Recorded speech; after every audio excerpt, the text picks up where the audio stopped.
Morning, everyone. This is Rishav. Here is my topic as introduced by the chair. So these are the things which I will discuss: the introduction, the problem statement. I will briefly discuss about the Kalman filter, extended Kalman filter also, and then I will propose to my proposed methodology. I will give you my experimental setup. Then we will see the results and we'll talk about what are the things which can borrow from their discussion and the conclusion. So coming to our introduction, this whole method is for AGV vehicles, which is autonomous ground vehicles. That as we know that AGV is at forefront of autonomous technology, and for AGV to work properly, we need AGV to have give us very precise reading under all conditions.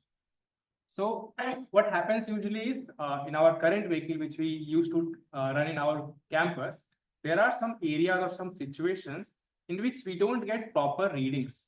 Like few challenges which we occur is sometimes when we travel in area, when our vehicle travel in those areas where there is high-rise building, there is signal blockage and interference. You can see here.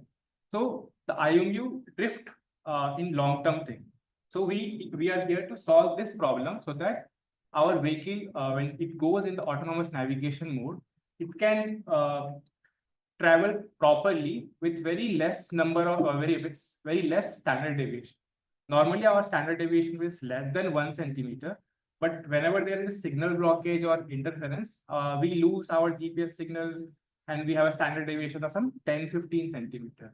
So we wanted to cater to this particular thing. So the primary issue is like GNSS, which is the Global Navigation Satellite System. Due to environmental conditions or something like that, there is atmospheric distortion, and we use IMU also, which give us the reading about all the accelerometer in X, Y, Z and different parameters.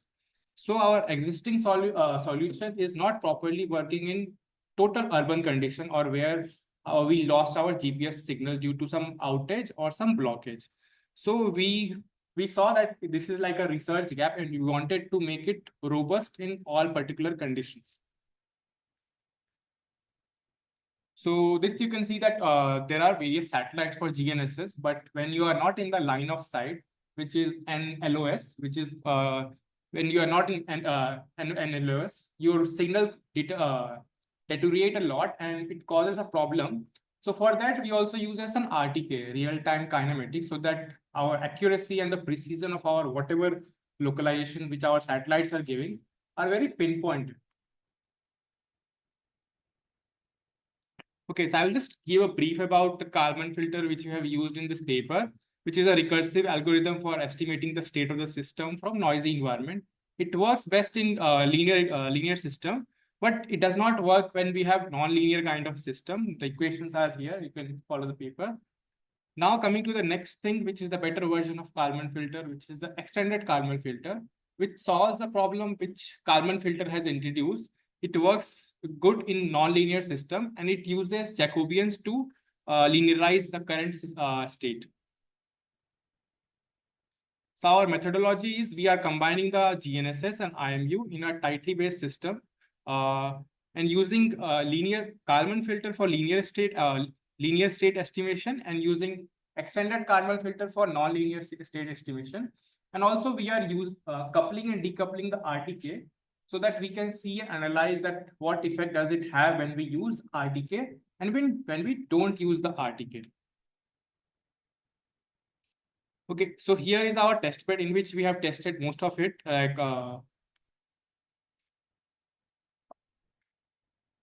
so we have collected the data, a lot of data using GNSS with IMU, with RTK and without the RTK. The location of this whole data collection is Tihan testbed and also IIT Hyderabad. We were using the Novatel PWR PK7 for collecting this tightly coupled GNSS IMU integration.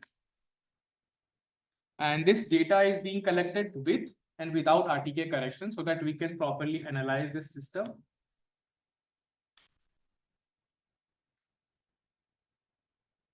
So these are the 4 setup in which we have collected. The first one is GNSS without RTK, means we will not be using the RTK correction for that. Next is GNS IMU plus without RTK. So these two systems, we are not using any RTK. In the lower system, we are using the RTK. So we are like 4 branches of the system. We wanted to know which one is the arrangement will be best suited.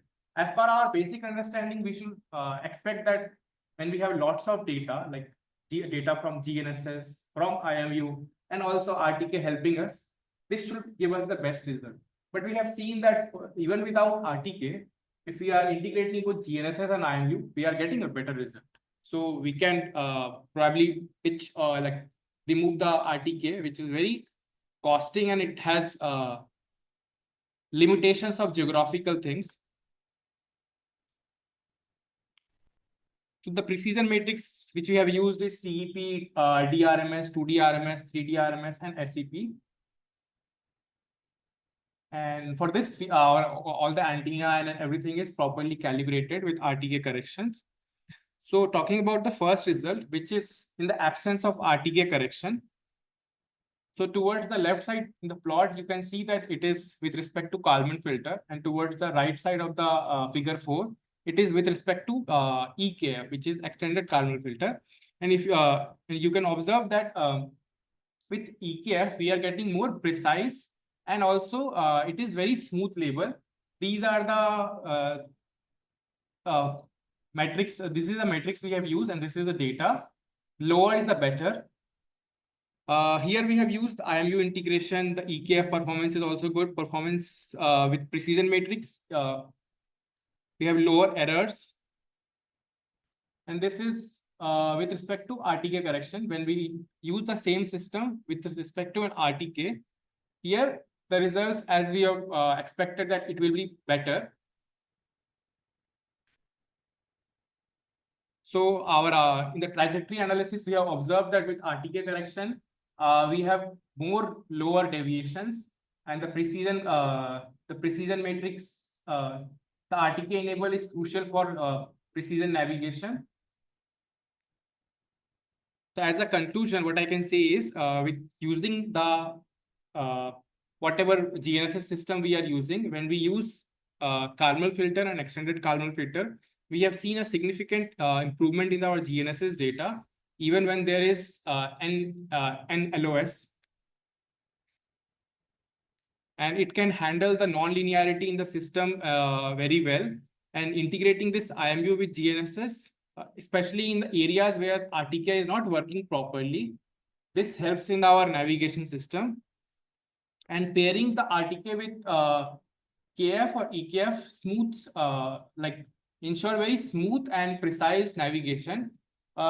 We need to do some more experiment. We are working on that so that we can test it over a large area of like a large area where we are more far from the RTK, so that we can differentiate that whether we can eliminate the RTK in some region, or like how can we proceed further. These advancements are kind of crucial for our for launching an autonomous vehicle in an urban setting. And this is it. Thank you. Any questions?